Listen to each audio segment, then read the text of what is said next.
Ma'am चौबीसी के चौंतरे पे किसानों के समर्थन में था, बलराज कुंडू के समर्थन में नहीं था भाई मैं। अब ये बात क्यों नहीं समझ रहे मेरी? अब बड़ौदा में इलेक्शन में क्या हो रहा, मैंने कि मतलब मेरा हल्का लग गया वो। अब जहाँ अगर लगेगा बड़ौदा की पब्लिक को कि खट्टर सरकार हमारे लिए सही नहीं है, तो खट्टर के मतलब जो बीजेपी का बंदा उसको हरा के दूसरे बंदे जीवा कि ये नचने गाने डोली डूम धुमकी देंगे फलाना देंगे। अब आप एक बात बताइए, मैं मेरी पर्सनल लाइफ पे अगर कोई आप ही सवाल उठाते हो तो मैं कितने दिन चुप रहूँगा ये बताइए। अगर या तो मैं सीधा आपसे टकराऊंगा या जाके थाने में एफआईआर कराऊंगा, आपकी कोई एक्शन तो मैंने लेना पड़ेगा। तो बस वो वीर ने इतना था कि वो थोड़ी लैंग्वेज अगर वो कंट्रोल कर लेते तो और भी बेटर, मतलब टाइम से सुलझ जाता। सबसे पहले तो आपको और आपकी पूरी टीम को हार्दिक बधाई और हार्दिक शुभकामनाएं चैनल के लिए कि आप कलाकारों से लेकर राजनेता तक के विचार आम पब्लिक के बीच में लेके जाते हो। तब बधाई के पत्र इसमें को दोहराया नहीं, तो ढेर सारी आपको हार्दिक शुभकामनाएं। और सुनने वाले सभी को हाथ जोड़ के राम राम भाई। आज वो सुनाऊंगा जो थाने सुना को क्योंकि मोस्टली जब भी आवे तो मतलब तेरी नचाई सुना दे, भाभी ला सुना दे, फलाना सुना दे। आज अटके अलग यहाँ पे वैसे मियाँ बीवी के प्यार का है वो। अगर औरत को हम किसी दूसरी औरत के साथ कंपेयर कर देते हैं ना, तो वो इतने साफ सफाई रख खैर तू को रख दी, बस इतनी कहते उसको जड़ बाजे वाला जाओ उसी तरह चला जाए। एक तो मोस्टली आदमी 90% तो ऊपर आदमी आपकी भूस उतरी को लगती, और 90% तो ज़्यादा लोग आइए ना आपका घरड़ा छाना कौन लगता है। अच्छा। मारला तो बावड़ा बढ़िया है। बिच्छू का डंक सा लगे सन्यू गुस्से में ना बोलिया कर, अपनी जान ने जान मेरी ना गैरा गेल्या तोलिया कर, नुरुसा ना कर जान मेरी चा सिर पैरा में धरवा ले। ओए मीठा मीठा, ओए मीठा मीठा बोल कतेरा जी चावे वो करवा ले। ओए मीठा मीठा बोल कतेरा जी चावे वो करवा ले। सजन में तेरी रजा में राजी, सजन में तेरी रजा में राजी, बधाइयाँ तेरी नजा में राजी। और दिन से एक पत्रकार ने पूछा था, बोले जी संस्कृति का ठेका है वो कुछ लोग उठा लेते हैं ये हो, तो मैं तो सिंपल सी भाषा में एक बात जानूँ, मैंने सिर्फ मेरा काम करा है। और शौक, अगर आपका शौक भी वही है, प्रोफेशन भी वही हो जाए, पैशन और प्रोफेशन अगर आपके इकट्ठे हो जाए तो मेरे ख्याल में लाइफ जीने में बहुत मजा आता है। समझौता तो देखो जिंदगी का नाम ही समझौता है सर, जिंदगी का नाम ही समझौता है। काफ़ी बार सिंगल ट्रैक पे लाइफ चलती है आराम से, ना पीछे पासे कुछ नहीं है। मैं मेरे काम से संतुष्ट हूँ। जिस दिन मन नहीं लगेगा मैं पीछे ऊपर मैं भागने दौड़ने की कोशिश करूँगा। और आपने देखा एज ए जो पर्सनल लाइफ है या जो सोशल लाइफ है, सामाजिक ज़िंदगी है, उसमें तो आज से मेरे ख्याल 40 साल का हो गया। मैं माफी मांग लीजिए कि मेरे में लगा उसकी लीला इतने सवाल उठाया क्यों। मैं तो एक बात कह रहा हूँ, मारे सुनने वाले राज्य है इतने भगवान राज्य है। क्योंकि श्रोता जब तक हमसे खुश है, इतना घर परिवार का चूल्हा आराम से चल रहा है। वीर ने या दोनों ने जो यूज करी, तो वो एक कलाकार को तो बिल्कुल ही शोभा नहीं देती। और ये गाली गलौज तो आपने पता है, अपने गाँव में हम दारू रुपये की कैडिया करें हैं। तो एक तो उनकी लैंग्वेज उचित नहीं थी, दूसरी बात वो कंट्रोवर्सी भी उचित नहीं थी। हाँ वो लैंग्वेज बेशक उनकी गलत थी, लेकिन एक बात बताइए, कलाकार की भी एक पर्सनल लाइफ होती है। ठीक है, जब उनको बेटा हुआ तो उन्होंने फेसबुक पे डाल दिया कि पुत्र रत्न की प्राप्ति हुई है। तो अगर आप बधाई नहीं दे सके तो फिर उस पर उंगली उठाने का आपको कोई वैसे ना, तो ये आपका कर्तव्य अधिकार में आता है। समस्या उन्होंने चुपचाप शादी कर ली। एक तो मैं तो वीर ने और सपना ने, दोनों परिवार एग्री थे, दोनों बच्चे एग्री थे। धमकियाँ देना, वीर साहू का मैम चौबीसी के चबूतरे पे जाना, उनके गांव में आना, ये सब टोटली मेरे विचार से गलत था। तो सुन लो, नहीं लगे तो कम से कम गाली गलौज तो ना करो यार, हमारी भी तो पर्सनल लाइफ होती है ना। तो आप बच्चे भी पब्लिक से पूछ के पैदा कराएंगे, ये बताइए आप। अब ऑल ओवर अनाउंस करेंगे कि मैं बच्चा पैदा करूँ कि नहीं करूँ, ये कोई बात थी यार, बिल्कुल ही गलत था वो, टोटली कंट्रोवर्सी। उनकी लैंग्वेज थोड़ी सी जो उन्होंने यूज़ करी, वो अगर थोड़ी सी वो, क्योंकि सामने वाला ने भी सभ्यता में नहीं रहा। अच्छा उसको भी छोड़िए, आप नीचे जो पब्लिक के कमेंट आपने पढ़े जी, खोपड़ी घूम जाएगी आपकी। पब्लिक भी मतलब आधे निन्ने हैं, वो भी इस टाइप की लैंग्वेज यूज़ कर रहे हैं, और उस साइड में बोले वो भी इसी टाइप की लैंग्वेज यूज़ कर रहे हैं। जिम्मेवार झगड़ा हो गया, तू मैंने गाली काट देगा, फिर मैं तेरे माड़ा गाल लूँगा। आप बताइए। अच्छा, गाली का बदला गाली जवाब होता है, ये तो होता ही है, प्रैक्टिकल बात है। तो अब रामल मेला राजनीति कब ज्वाइन कर रहा है? दुष्यंत जी की रैली है जी। या खट्टर जी की रैली है, हुड्डा साहब की रैली है, चौटाला साहब की रैली है, आप जहाँ पे मैडम यहाँ पे बच्चे बच्चे में राजनीति मिलेगी। राजनेता थे जो किसी 108 गांव लगते हैं हमारे तो शामिल में, और 105 पंचायतें हैं, 3 छोटी ढाणियाँ हैं। आप एक बंदा बता दो कि मेरे घर पे आया था, वो चौक में बैठ के सबसे बात करके चौक में से निकल जाया करता था। आज घर घर जाके किसानों के समर्थन और ना समर्थन की कोई बात ही नहीं है। मैं खुद किसान हूँ भाई, मैं किसान खड़ा माना जाए तो। नहीं मंच राजनीति था, मैं मानता हूँ। एक निर्दलीय उम्मीदवार है बलराज कुंडू जी कर रहा था। देखिए मैं आप एक कलाकार का इंटरव्यू ले रहे हो, आप पॉलिटिकल क्वेश्चन क्यों पूछ रहे हैं मेरे से? पॉलिटिकल इसी पूछ रहा हूँ सर, क्योंकि मैंने बताया राजनीति में इंटरेस्ट ही नहीं मेरा भाई। किया था आपने, समर्थन किया था बस। कुंडू का समर्थन नहीं किया वहाँ पे, मैंने किसानों का समर्थन किया था, और आज भी किसानों के पक्ष में। आज बलराज कुंडू का मैं जिम्मेवार थोड़ी हूँ, कहाँ सपोर्ट करता कहाँ नहीं करता, वो तो बलराज कुंडू से आप जाके सवाल पूछ रहे मेरे से क्यों पूछ रहे हैं? नमस्कार, मैं अजय, और आज बात हरियाणा की आन बान शान राममल महिला से, क्योंकि राममल महिला एक ऐसी शख्सियत जो किसी फ्रेम की नाम की मोहताज नहीं, वो अपने आप में ही नाम, अपने आप में ही एक फ्रेम जो हरियाणा के प्रत्येक दिलों के ऊपर राज करता हो। क्योंकि राममल महिला एक ब्रांड का काम कर रहे हैं आज के दिन, अपने प्रदेश के लिए, अपने गांव के लिए, अपने देश के लिए। तो राममल महिला ने पिछले दिनों बहम 24 के ऊपर बलराज कुंडू के प्रोग्राम के ऊपर, किसानों के प्रोग्राम के ऊपर भी किसानों का समर्थन किया, ये भी सवाल। और पिछले दिनों महम 24 के फिर भी एक उछाल रहा, चाहे वीर साहू के रूम में हो, चाहे सपना चौधरी के बेटे के रूम में हो, तो सारे सवालों के जवाब आज राममल महिला जी से लेंगे। तो क्या राजनीति में कब कदम रखेंगे, क्या करेंगे, क्या भविष्य में प्लान बनाया हुआ, क्या कितने दिनों बाद मार्केट में क्यों नहीं देखे जा रहे राममल महिला जी से शुरुआत।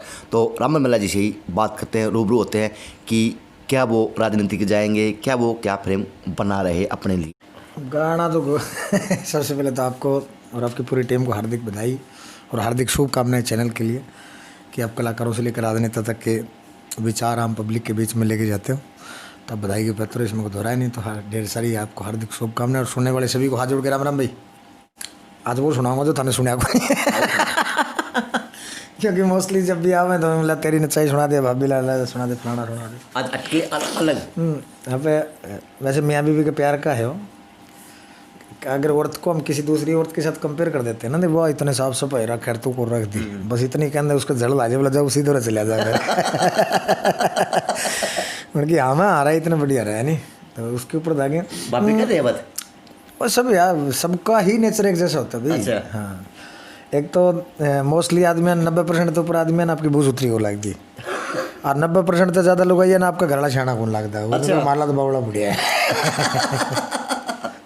तो उनका थोड़ा प्यार प्रेम की नोकझोंक है वो जी। बिच्छू का डंक सा लागे सन्यू, गुस्से में ना बोलिया कर, अपनी जान ने जान मेरी ना गैरा गेल्या तोलिया कर, नुरुसा ना कर जान मेरी चा सिर पैरा में धरवाले, ओए मीठा मीठा, ओए मीठा मीठा बोल कत्तेरा जी चावे वो करवाले, ओए मीठा मीठा बोल कत्तेरा जी चावे वो करवा ले, सजन में तेरी रजा में राजी, सजन में तेरी रजा में राजी, बधाइयाँ तेरी नजा में राजी। ये था वो उसका ही करना। तू हंस दया अच्छा लगे से ना आँख करा कर लाल जड़े, मैं जितना तेरा रखूँ उसते यादा रख ले ख्याल जड़े, तू दिल की बात ना दिल ते समझन गौर करे तू दिल वाले, ओए मीठा मीठा।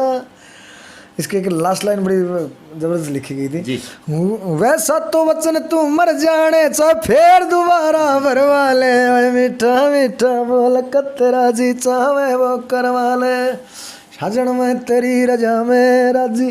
इसमें रसिया की मॉडल ली थी हमने, राजमावर ने गाया था इसमें, विराज बंधु में इसका म्यूजिक तैयार हुआ था, काफ़ी अच्छा गाना, लेकिन चला नहीं, इसकी पार्टी पुरुटी चली थी बस, गाने बोलो मुझे पार्टी कर लिया अगर आप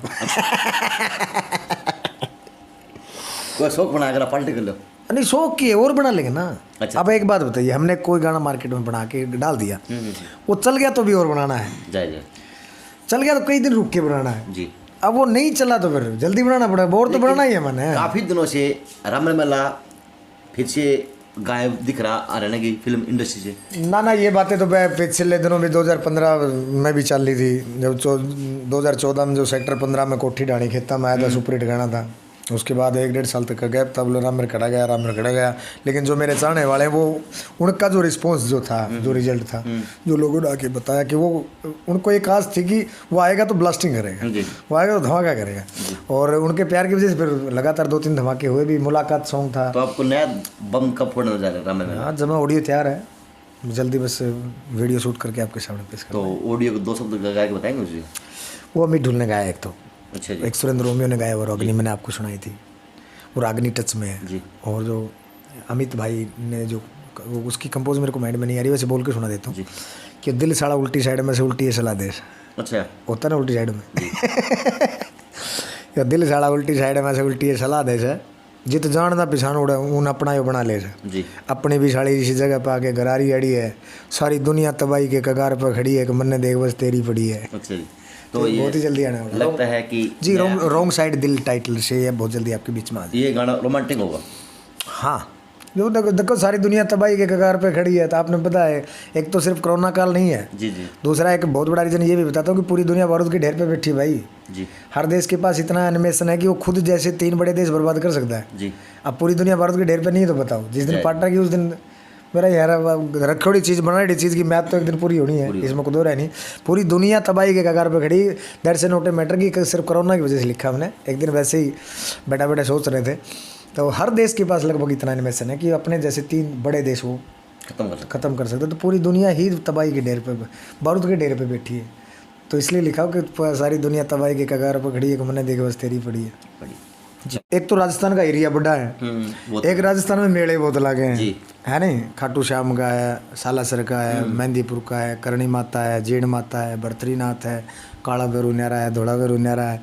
तो एक तो वो मेले अटेंड करने पड़ते थे सारे लगभग, तो हर मेला में एक कैसेट पुगाया कर दे। दूसरी बात पॉप की एल्बम जो होया कर दी वो लगभग 2-3 प्रोजेक्ट तो वो चेतक वाले कराया कर दे। तो आँख मिच के बेअथा लिखा है, अगर मैं कुल मिला के आइडिया मारो तो मेरे विचार से 15 से 2000 तो ऊपर गाने मेरे मार्केट में होंगे। अच्छा जी। तो अब सिंगल ट्रैक का काम है। अब जैसे पहले तो 8 गाने में एक कैसेट एक टाइटल पर 8 गाना था, कोई भी जैसे अपना लंडी कुर्ती वाली का टाइटल था गाड़ियाली, तो गाड़ियाली के अंदर 8 गाने डालो।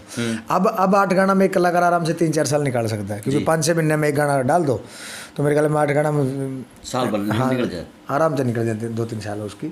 तो अब क्या सुनाए आपको, बेसिकली मैं इतना अच्छा गाता भी नहीं हूँ। 2005 से जुड़े हो, कलाकार हो, धरती से जुड़े, बिल्कुल धरातल के आप ऊपर काम करने वाले हो, आप हर दिल के ऊपर राज करते हो, तो ऐसा गाना तो होगा जो आपके दिल को भी छूता होगा।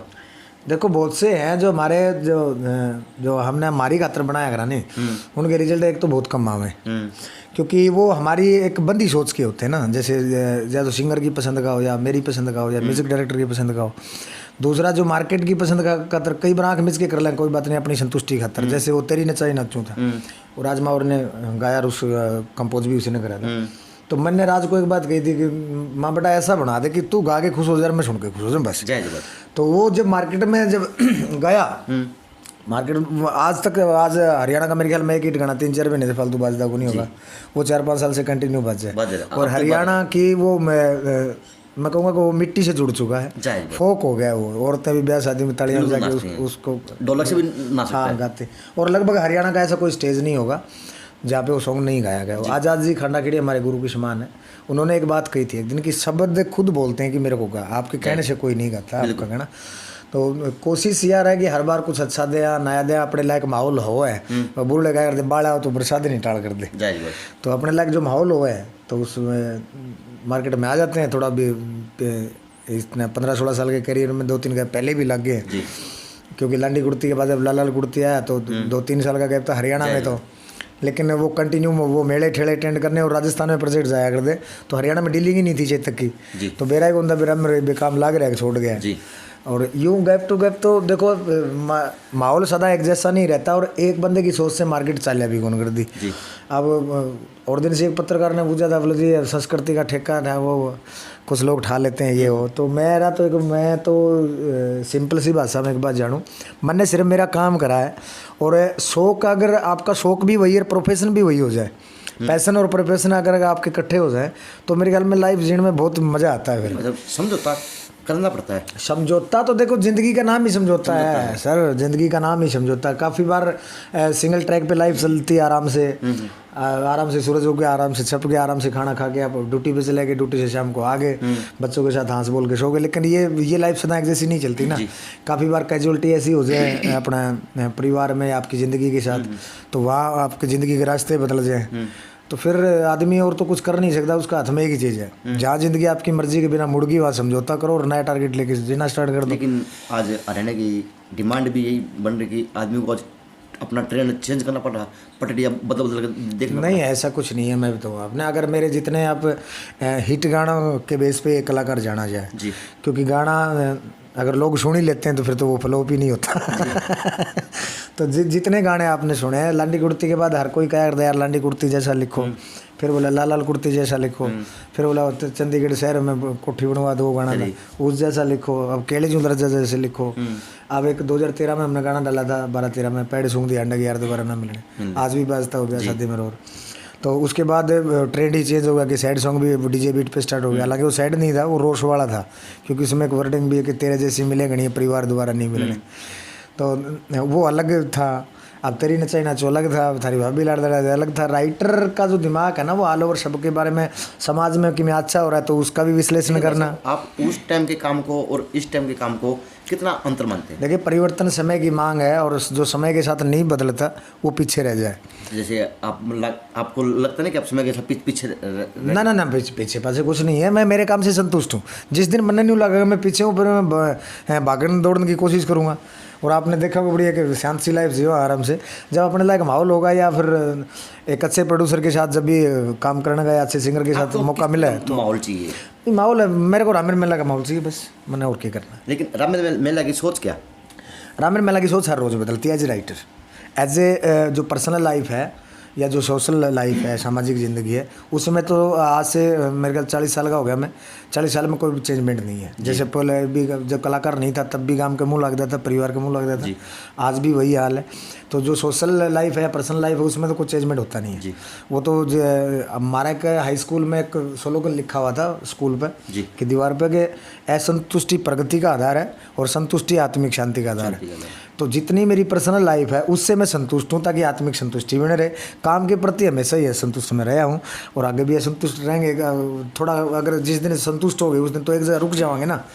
तो जब भी समाज में छोटा, जैसे भोला बेगा गंगा आया था, वो एक बहुत बड़ी ट्रेजिडी थी कि परिवार शहर का शहर तबाह हो गया था। तो वो छोटा सा सवाल है, अब रोज़ तो भोला बेगा गंगा नहीं लिख सकता ना। वो माहौल ही परमात्मा ने ऐसा क्रिएट कर दिया। और अखबारों में न्यूज़ भी छपी थी कि शिव भाई गंगा में, मैं खुद ही बह लिया तो फिर तो भक्ता का के खोटे बेचारा, उन्हें तो बहना ही बहना था। तो ये हर रोज़ नहीं होता। आपने अपने दर्द को शब्दों को रूप दिया था। बस वो सीधा भोलेनाथ से छोटा सा सवाल किया था, उसका हमने लास्ट में माफ़ी मांग ली थी कि राम मेला था, उसकी लीला बताने सवाल उठाया क्यों। अब वो मेरा एक भजन है कि हमें लगता है बुरा हुआ है, लेकिन बुरा होना है कि सही होना है, हमसे एक घर चलाना मुश्किल हो जाए, वो तीनों लोग चला हुआ तो कोई ना कोई पावर तो बैठी है ऊपर, और मेरे विचार से ठीक ही करती है। जो भी कामयाब आदमी था आप पूछ के देख लो, जैसे आप मेरा इंटरव्यू लोगे कि आपने यो करा, मैं यही बता रहा हूँ ना, मैंने यो करा।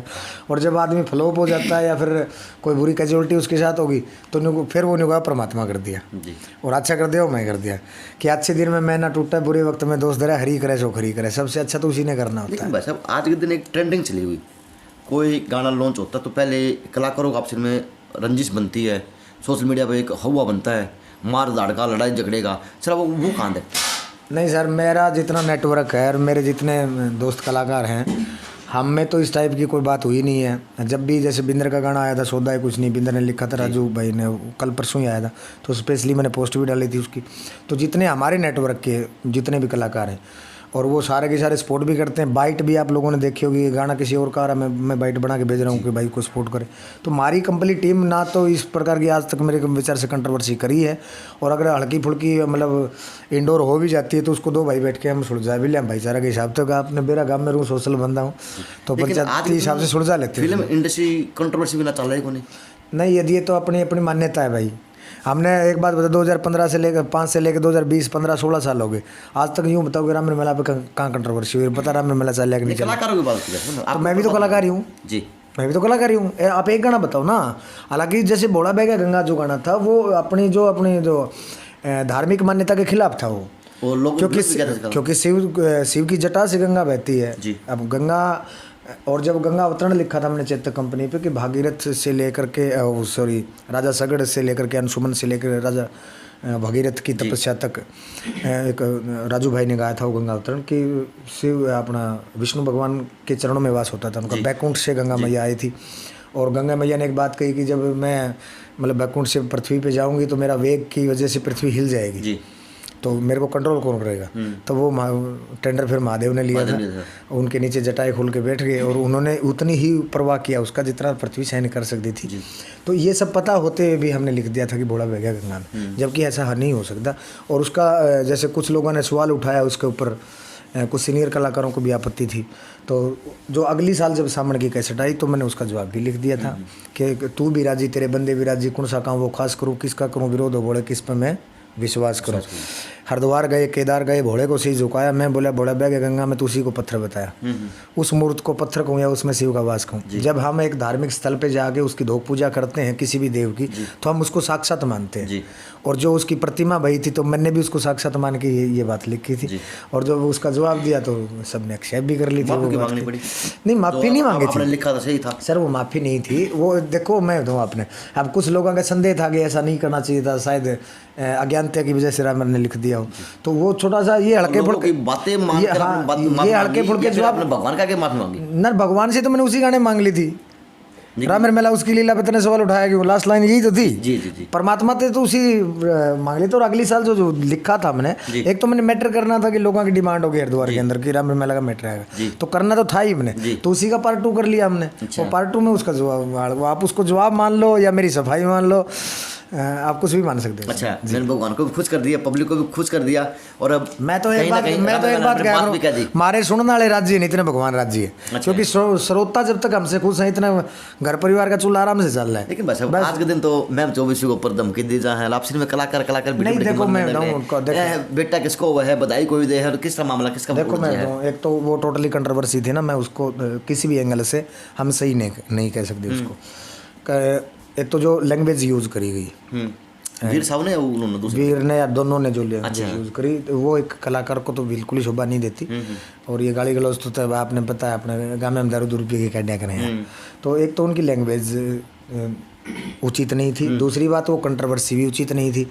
हाँ, वो लैंग्वेज बेशक उनकी गलत थी, लेकिन एक बात बताइए, कलाकार की भी एक पर्सनल लाइफ होती है।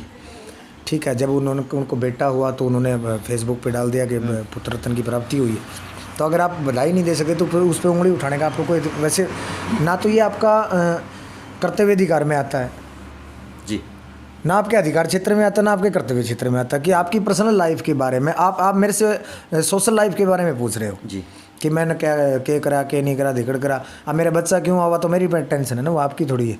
अब लोगों ने समस्या, उन्होंने चुपचाप शादी कर ली, एक तो मैं तो वीर ने और सपना ने, दोनों परिवार एग्री थे, दोनों बच्चे एग्री थे, उन्होंने ब्याह कर लिया। बता किसको क्या प्रॉब्लम है। अब अगर उसको बड़े लेवल पे वो शादी करते, उसको ओपन अनाउंस करके, तो आप खुद सोच के देखिए सपना मैडम का नेटवर्क कितना बड़ा है जी। राजनीति से लेकर के बॉम्बे तक है, हमारे हरियाणा के कलाकार है, यूपी के कलाकार है, दिल्ली के आर्टिस्ट हैं। ऐसे वीर साहू का अपना पंजाबी आर्टिस्टों के साथ उनका बोलचाल अच्छी है, बब्बू मान जी के साथ, उनके साथ हरियाणा के कलाकारों के साथ राम रमी अच्छी है, पॉलिटिकल में बात अच्छी है। और कुछ जैसे एक बहुत बड़ा परिवार है तो उसका परिवार का नेटवर्क बहुत बड़ा होता है, तो एक रैली जनसभा की तरह उन्हें वो ब्याह करना पड़ता है। और ये ऊपर से लॉकडाउन फॉकडाउन का चक्कर था, आपने पता है। और एक तो इस कोरोना था, अब इतने लोगों ने इकट्ठा करना, फिर उनमें सोशल डिस्टेंस मुश्किल हो जाता। तो मेरे विचार से उन दोनों बच्चों का फैसला बिल्कुल उचित था। और उसके बाद जब उनके ऊपर इस तरह की उंगली उठाना, उसके बाद धमकियाँ देना, वीर साहू का मैम 24 के चबूतरे पे जाना, उनके गांव में आना, ये सब टोटली मेरे विचार से गलत था। नीचे लोगों के कमेंट और भी गलत थे कि ये नाचने गाने ढोली डूम धमकी देंगे, फलाना देंगे। अब आप एक बात बताइए, मैं मेरी पर्सनल लाइफ पे अगर कोई आप ही सवाल उठाते हो तो मैं कितने दिन चुप रहूँगा, ये बताइए। अगर या तो मैं सीधा आपसे टकराऊँगा या जाके थाने में FIR कराऊँगा, आपकी कोई एक्शन तो मैंने लेना पड़ेगा। तो बस वो वीर ने इतना था कि वो थोड़ी लैंग्वेज अगर वो कंट्रोल कर लेते तो और भी बेटर, मतलब टाइम से सुलझ जाता हो।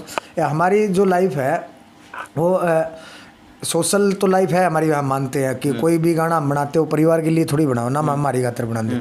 तो अगर जिसने अच्छा लगा, अब थोड़े दिन पहले रामेर मेला की कलम अच्छी लगी, रामेर को सुन लिया, थोड़े बाद में बिंदर की अच्छी लगी, बिंदर को सुन लिया। आज अजय की कलम चल रही है, अजय को लोग पसंद कर रहे हैं, तो आज अजय लिख रहा तो अजय को पसंद कर रहे हैं, उन्हें सुन लेंगे।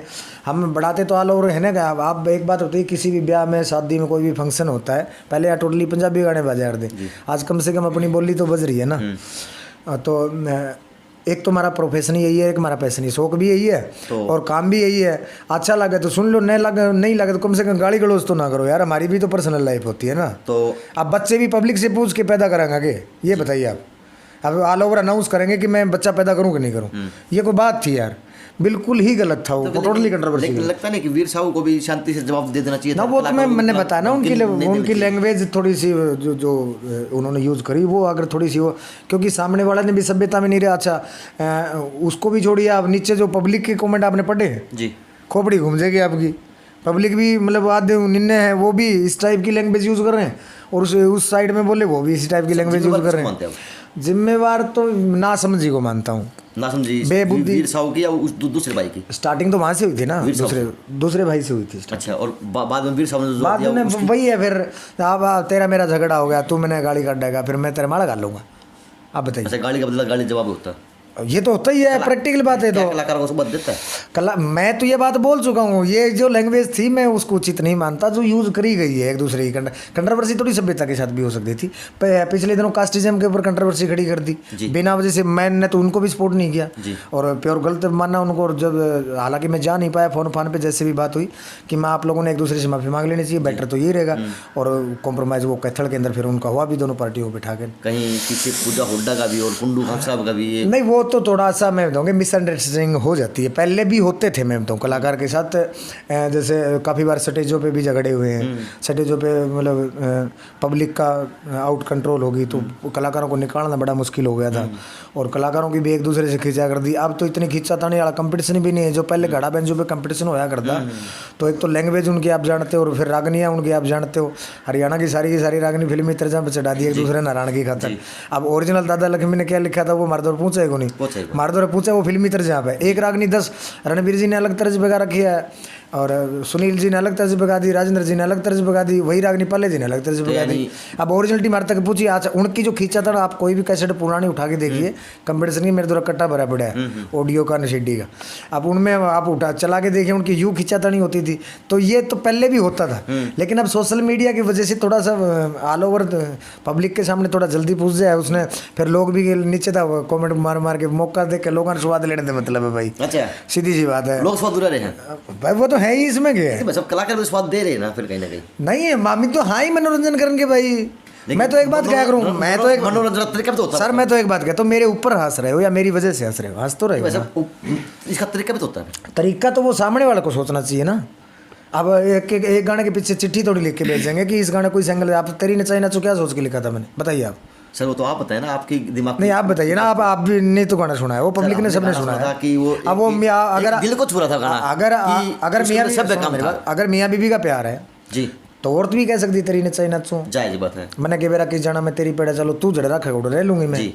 नहीं, बात आपकी ठीक है। अगर प्रेमी प्रेमिका का के एंगल से आप सोचते हो तो अगर जरूरत से ज़्यादा मतलब एक होता है एक जुनूनी प्यार, जिसको अपना हीर रांझा या राधा कृष्ण का था या फिर सोनी मेवाड़ का था, तो अगर उस लेवल तक का प्यार है तो वो प्रेमिका भी कह सकती है मैं तेरी ने चाहिए नाचूं। लेकिन मानते ना आप शब्दों से खेलना जानते ना, देखो वो तो है, जानते ना, वो तो राइटर हैं हम यार सर।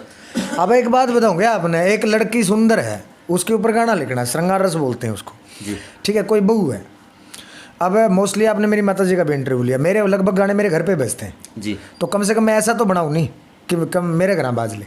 अब जो नहीं बनाता उसका कसूरवार रामेर मेला तो नहीं है ना, तो वह उनकी सोच है, तो इसलिए रामेर मेला समझौता नहीं करता ना। फिर समझौता तो देखो जहाँ करना पड़ता हूँ कर भी लेते हैं, लेकिन शब्द के साथ समझौता नहीं, शब्द के साथ समझौता नहीं, शब्द के साथ समझौता नहीं करते।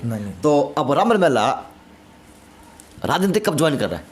नहीं, राजनीति का कोई मूड नहीं है। मैंने पिछली योजना में गांव की राजनीति करके देख ली, बहुत गंदा गेम होता है, आई डोंट लाइक पॉलिटिक्स। राजनीतिक मंचों पे देखे? नहीं, मंचों पे तो देखे। एक बात बताइए, मैंने 2002-3 में जब मैं खानक पहाड़ में काम कराया करता जी, उस वक्त एक राजनीतिक पार्टी से मैं जुड़ा था और इस एरिया में उस पार्टी ने जाने में कौन करते जिसके आज सत्ता आई हुई है। जी।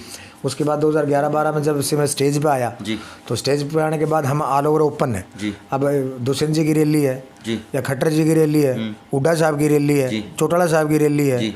मैडम किरण चौधरी की रैली है, तो वो क्या है अपने अपने एक बात नोटिस करी हो, आप तो पत्रकार हो हाल और हर जगह घूमते हो, रैली में मैंने नेता के आने का टाइम देंगे 12 बजे, जी। पूछेगा कितने बजे, 2-2:30-3 बजे तक 3 बजे पहुंच जाए तो उसकी बड़ाई मानते हैं। वो 3 घंटे पब्लिक क्या करेगी, 3 घंटे बाकी को इतना भाषण भी मनोरंजन आपको नहीं सुन सकते, तो उनका वहाँ भी हम एंटरटेनमेंट खातर जाओ और कौन से वोट मांगने खातर जाओ उनके। समर्थन तो नहीं देता कि समर्थन तो जो हमारी मैं जहाँ परिवार हमारा परिवार इकट्ठा वोट घेरता मैं तो चौधरी बंसीलाल समझौता आप जहाँ पे बैठे हो यहाँ पे बच्चे में राजनीति मिलेगी आपको यहाँ पे नहीं उसकी एक वजह है मैं तो पॉलिटिकल सोच है यहाँ पे जी। क्यों है चौधरी बंसीलाल जी इस हल्के ने छोड़ के कभी इलेक्शन नहीं लड़ा, 4 बार हरियाणा के मुख्यमंत्री रहे, कांग्रेस छोड़ के नई पार्टी बना के भी मुख्यमंत्री बने। हाँ 96 में जब सरकार आई थी, एक बार वो रेल मंत्री रहे, एक बार वो रक्षा मंत्री रहे, मतलब स्टेट से लेकर सेंटर तक इतना बड़ा राजनेता, ऊपर से पाक साफ पॉलिटिक्स थी उनकी, आप जानते हो। तो ये तो अनुवांशिक है। चौधरी बंसीलाल एकमात्र ऐसे राजनेता थे जो किसी 108 गांव लगते हैं हमारे तो शाम हल्का में और 105 पंचायतें हैं, 3 छोटी ढाणियाँ हैं। आप एक बंदा बता दो कि मेरे घर पे आया था, वो चौक में बैठ के सबसे बात करके चौक में से निकल जाया करता था। आज घर घर जाके भी वोट नहीं बना पा रहे, तो एक पाक साहब राजनीति करी है उन्होंने, उसका यो हल कराया। तो राजनीति तो बच्चे में भाई। लेकिन मैम 24 के ऊपर आपने किस किसानों का कुंडू साहब, मैं एक बात बताइए, मैं आप चलिए मैं आपको खेत में दिखाता हूँ, अभी बड़ी बूढ़ी अभी कांगसी तो पूरी वो टेंडे तोड़ के कर रखे, वो तो निकाले भी ना पूरे। मैं वहाँ भी पत्रकार साथियों ने एक बात कही थी कि आप किसानों के समर्थन में आगे, मैं किसानों के समर्थन और ना समर्थन की कोई बात ही नहीं है, मैं खुद किसान हूँ भाई, जहाँ किसान खड़ा होगा वहाँ मैंने होना पड़ेगा। लेकिन साहब मंच तो राजनीतिक था ना, वो माना जाए तो? नहीं मंच राजनीति था, मैं मानता हूँ। एक निर्दलीय उम्मीदवार हैं बलराज कुंडू जी, जो अनशन पे बैठे थे, उसी दिन उसको हमने उठा भी दिया था, हमने उसका भी अनशन पे आप मत बैठिए, संघर्ष कीजिए किसानों के लिए। और 90 विधायकों में से वो विधानसभा के अंदर वो क्या बोला वो आपने नहीं देखा शायद जी रमेश, वो उन्होंने किसानों की आवाज़ उठाई थी वहाँ पे। और जब एक किसान की आवाज़ जो विधानसभा में लोकसभा में उठाता है वो नेता, वो किसी पार्टी से अटैच नहीं था, निर्दलीय वैसे था। किसानों की आवाज़ जिसने विधानसभा में उठाई तो उसकी आवाज़ बुलंद करने के लिए हम चले गए इसमें, क्या बताइए आप। लेकिन सर वो आवाज़ तो बुलंद के बजाय राजनीति की ही समझौता देखा गया अब तक। नहीं वो तो आपका दृष्टिकोण है ना, मैं और अजय भाई दोनों थे उस दिन जी। तो मैंने तो एक ही बात कही थी, आपने मंच पे उठाए आप उस दिन वहाँ पे, तो मैंने मंच पे बहुत ही थोड़े शब्दों में अपना मतलब वक्तव्य पूरा कर दिया था कि अगर ये तीनों कानून ठीक हैं, ये अपना अध्यादेश जो पास किया लोकसभा में पास करवा के राज्यसभा में पास करके राष्ट्रपति जी ने मोहर मार दी, कानून तो बन चुका है जी। ये तो एक स्टेट गवर्नमेंट के खिलाफ अगर हम हो हल्ला करते हैं तो उससे होगा क्या ये बताइए आप, जबकि ये कानून तो सेंटर से पास हो गया है।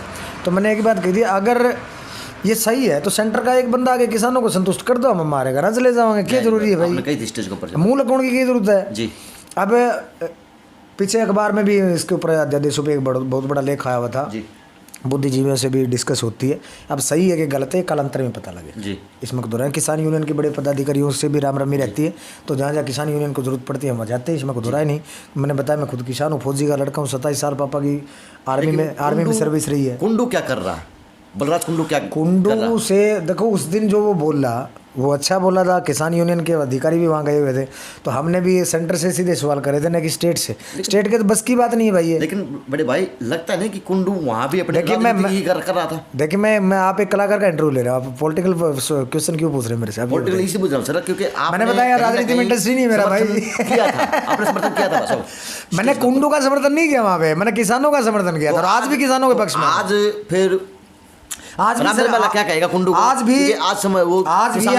भी आपके माध्यम से मैं सीधा सेंटर से एक सवाल पूछता हूँ, अगर आपके कानून सही है, सेंटर का एक बंदा आके वो हमारे किसानों को संतोषजनक जवाब दे दो, हम घर चले जाए, क्या रोड़ा है भाई बताओ। तो बलराज कुंडू से सवाल कर लिया जाए, वो बलराज कुंडू से आप जाके करो सवाल। आपने समर्थन दिया था, आप भी तो सवाल करना कैमरे के माध्यम से आज कि आज बलराज कुंडू दिखता कहाँ पे?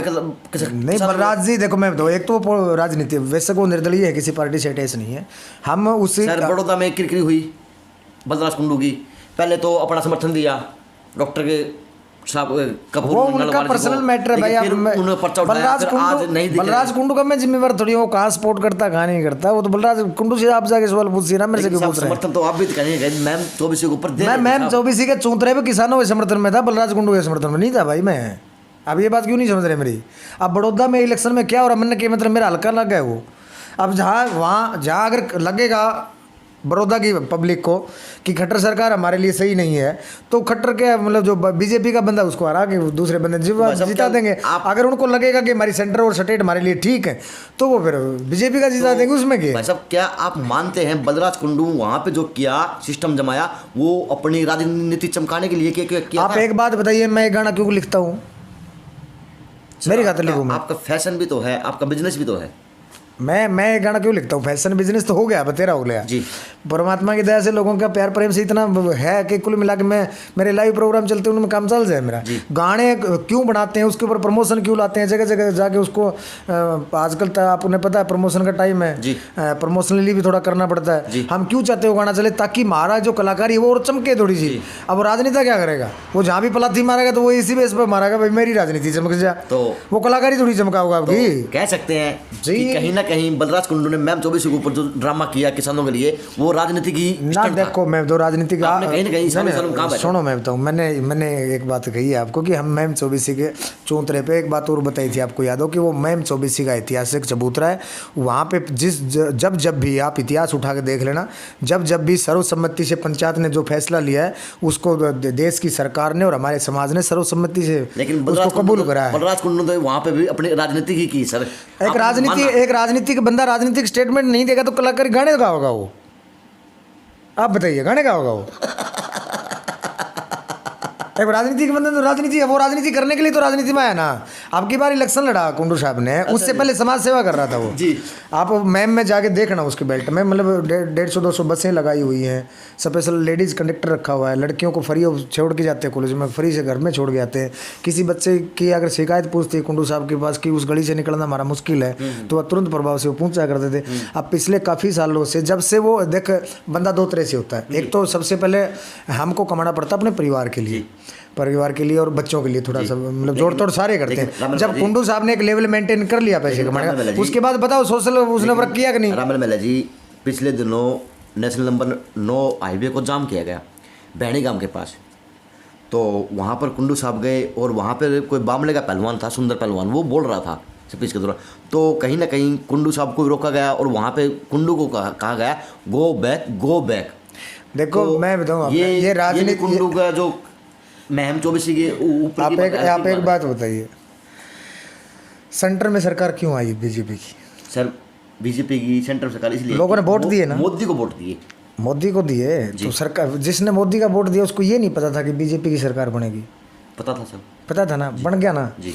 आज उसी का विरोध हो रहा है जी, नहीं हो रहा है जी, हो रहा है। खट्टर अपना दुष्यंत साहब को वोट क्यों दिए? इनके जो 8-10 जो विधायक जीते हैं क्यों दिए? इन्होंने दिए थे, 14 लाख रूप दे के दिए थे।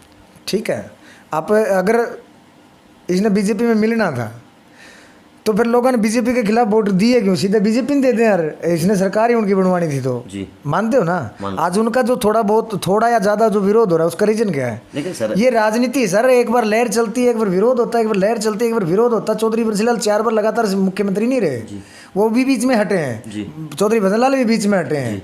ठीक है, ज़्यादा 2 योजना रहेगा, 3 रहेगा, उसके बाद विरोध की लहर तो आएगी भाई। विरोध क्या होगी, लोग काले झंडे ढालेंगे, जब खूब लहर चलती तब लोग फुलडाली माला ढालेंगे, बस। भाई साहब सवाल आपसे सीधा मांग रहा हूँ आपसे जवाब कि आप ये बताएं, जो आज फिर जो किसानों के ऊपर है अपनी रोटियां सेकते हैं, राजनीतिक रोटियां, सर वो क्या जायज़ हैं? कलाकार भी जाते हैं, समर्थन करते हैं, कलाकार दिलों की धड़कन आज के दिन। सर आपका राजनीतिक मन से कोई सिस्टम नहीं बनता, लेकिन फिर भी आप जैसे कलाकार समर्थन दे के भी आते हैं, लेकिन फिर बाद में नजर आता है सिर्फ वहाँ पे राजनीति। देखिए मैं तो आप पुरानी तस्वीर उठा के देखिए, जब बीजेपी विपक्ष में थी जी, तो अपना सुभाष बराला जी, ओम प्रकाश धनखड़ जी, ये बड़े नेता, स्टेट के बड़े नेता जी, ये कपड़े निकाल के अर्धनग्न अवस्था में किसानों के पक्ष में रोड पे खड़े थे। ठीक है, वो उस वक्त सरकार किसकी थी? कांग्रेस की थी ना। उन्होंने नहीं सुना, सुना कि नहीं सुना, दैट्स नॉट मैटर। आज वही कांग्रेस पक्ष में खड़ी है, बीजेपी सामने खड़ी है, तो ये तो होता है भाई, ये कोई नया किस्सा थोड़ी है। कल को मजदूर आएंगे रोड पे तो वहां बैठेंगे, वो तो पलाथी मार के, उनका काम है। मैंने थोड़ी देर पहले कही थी, राजनेता जहाँ पलाथी मार के बैठेगा, तो राजनेता जहाँ पलाथी मार के बैठा राजनीति चमकाने के लिए बैठेगा, कलाकार जहाँ माइक लेके खड़ा होगा अपनी कलाकारी चमकाने के लिए खड़ा, तो बस। राममहल मेला आने वाले वक्त में किसान की आवाज भी बनेगा, जैसे दिलों की धड़कन गाने गा गा के बन रहा, वैसे क्या आज आवाज उठाता उनकी बार बार रहेगा भी, या फिर? मैंने बताया, मैंने खेती कभी बंद करी ना भाई। हालांकि मैं आ रहा इतनी ज़्यादा बड़ी प्रॉपर्टी का मालिक नहीं हूँ मैं, जितने भी 2-4 किले ऐसे आते हैं उनमें खेती बाड़ी मेरी प्रॉपर चलती है जी। ठीक है। ये आगे कणक बोआंगे तो रात में आज हमारा न्यूजीलैंड की खेती आधी से ज़्यादा जी। नाके वाला तो आधा एरिया है जी। क्योंकि हम दक्षिणी हरियाणा में बसते हैं, और 30 किलोमीटर आगे राजस्थान शुरू हो जाएगा जी। तो हरियाणा और राजस्थान का भौगोलिक मतलब हिसाब से देखें तो आधा तो आपने न्यू लगेगा इस साइड का भाई, सारा का सारा ये तो राजस्थान है। आप उस साइड से गाँव ने देखो तो न्यू लगा प्योर हरियाणा है।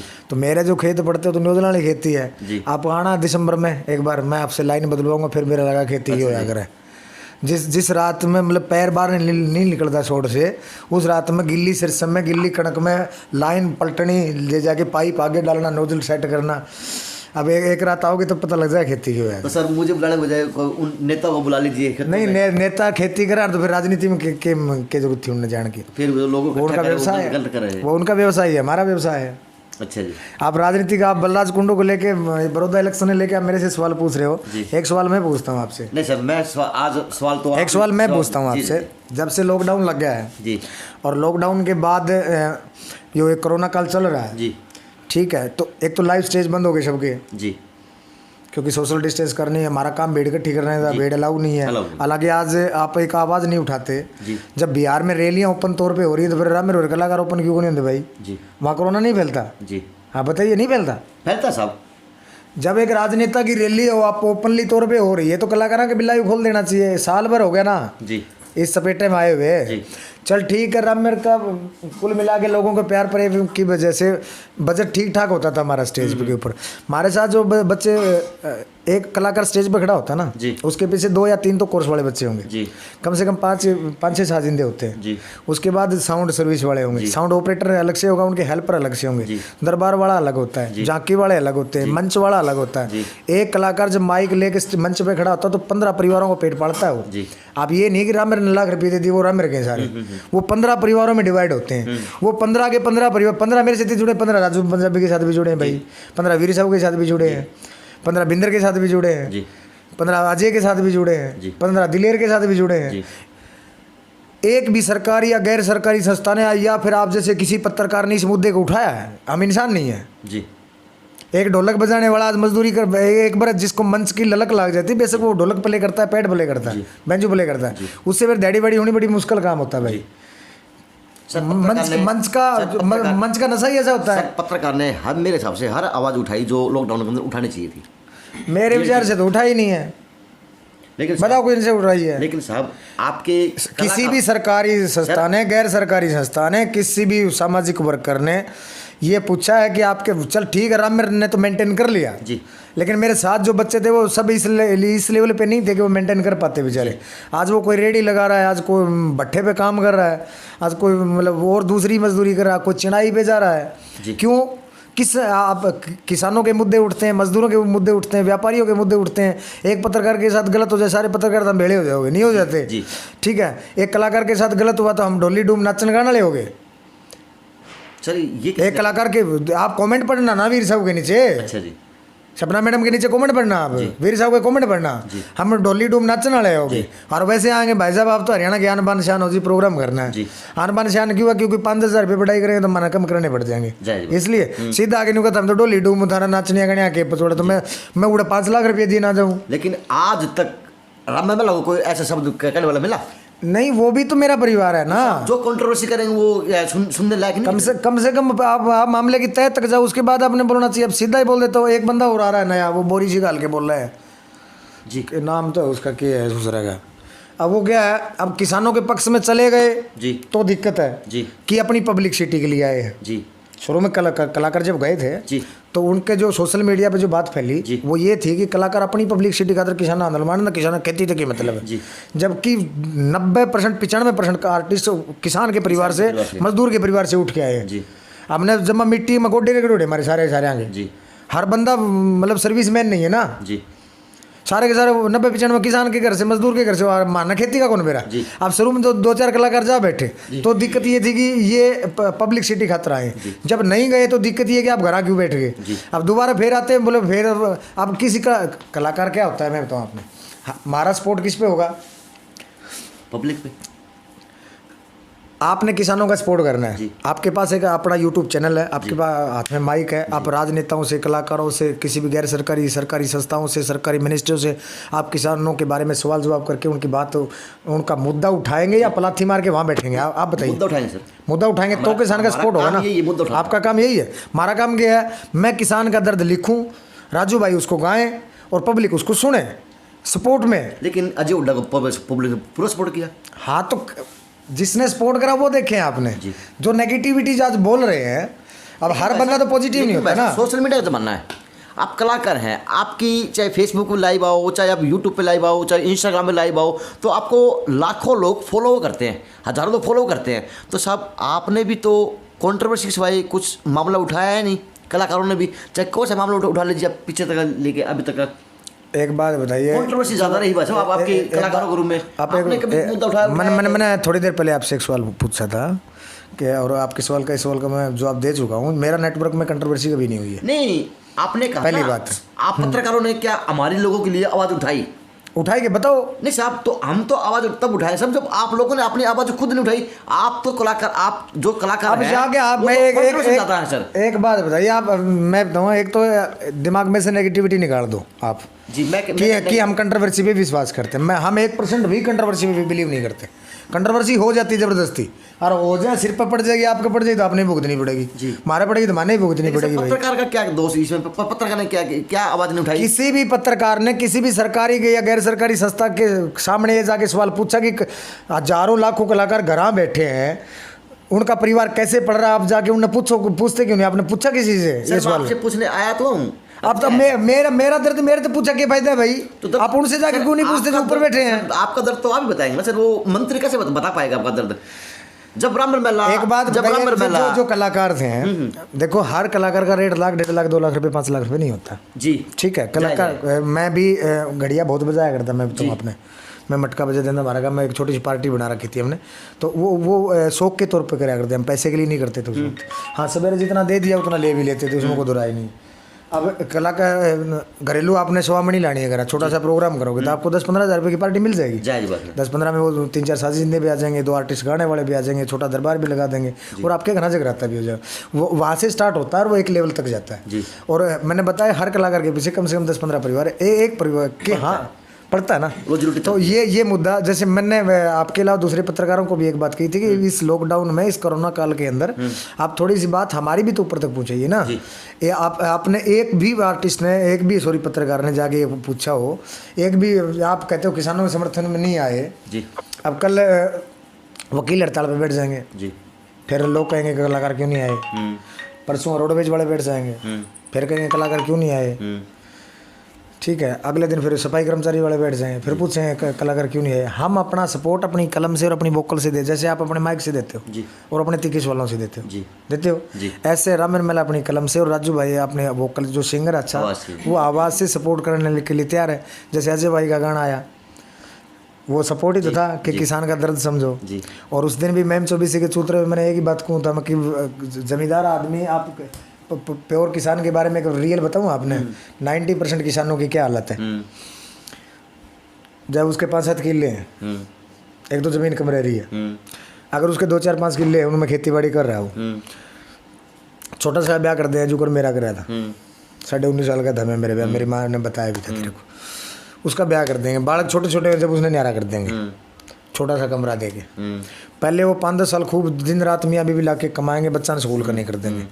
उनका जो ही 2-4-5 लाख का जुगाड़ में बैठ जाएगा, उसके बाद पहला काम होगा उनका, वो मकान बनाएंगे जी। जमा पूंजी टोटली उसके ऊपर लग जाएगी, और प्लस उसका 1,50,000 का कर्जा चढ़ जाएगा। उस कर्जे ने मतलब बराबर करके थोड़ा सा और जुगाड़ करेगा, इतने बालक ब्याह वाले हो जाएंगे। वो बालक ब्याह आने के बाद में 1-2 साल के बाद में वो किसान न्यूट्रल हो जाए, बागडोर बालक का हाथ में चली जाएगी। जिंदगी में एक तो मकान का जो ठीक ठाक मान ले, जो औसतन किसान है ठीक ठाक मिडिल क्लास, ठीक है, और एक वो बालक ब्याह देगा। इस्तेमाल तो क्या करते हैं बताओ? उसने कौन, मेरा पूना का मुँह, पूना एयरपोर्ट पे कब प्लेन लैंड होती है, कब इंदिरा गांधी एयरपोर्ट है कहाँ पे, नहीं पता ना उनको। उन खेत घर ज़्यादा वाणे ठाणे रिश्तेदारी में चला जाएगा। ये है किसान का पूरी लाइफ। मैंने आपको 2 शब्दों में सुना दी है सर। पूरी ज़िंदगी। इसके अलावा बताओ क्या करता हो। रामल भाई आपने बहुत सुथरी बात बताई किसान के लिए, और बात सत्य भी कहीं ना कहीं देखी जा सकती है। लेकिन बड़े भाई फिर सही मायने में किसान का आज तक आवाज़ उठाने वाला कोई आया ही क्यों नहीं, छोटू राम की तरह? देखिए चौधरी छोटू राम, मैंने एक गाना भी लिखा था कि छाजू राम सा दिल वाला ना छोटू राम सा हितकारी जी। ये सत्ता आती रहती है जाती रहती है। वाजपेयी जी ने कहा था ये सत्ता का खेल है, चलता रहेगा, ये देश रहना चाहिए जी। आप कुछ बुद्धिजीवी लोग जब सवाल उठाते हैं तो उनकी आवाज़ दबा दी जाती है। आप एक, मेरे पापा जब भर्ती हुए आर्मी में तो बताया करते, उनकी पहली जो तनख्वाह थी वो 16 रुपये थी। अच्छा जी। पहली तनख्वाह उनकी 16 रुपये थी। ऐसे ही था लगभग, किसी के 15 रुपये थे, किसी के 20 रुपये थे।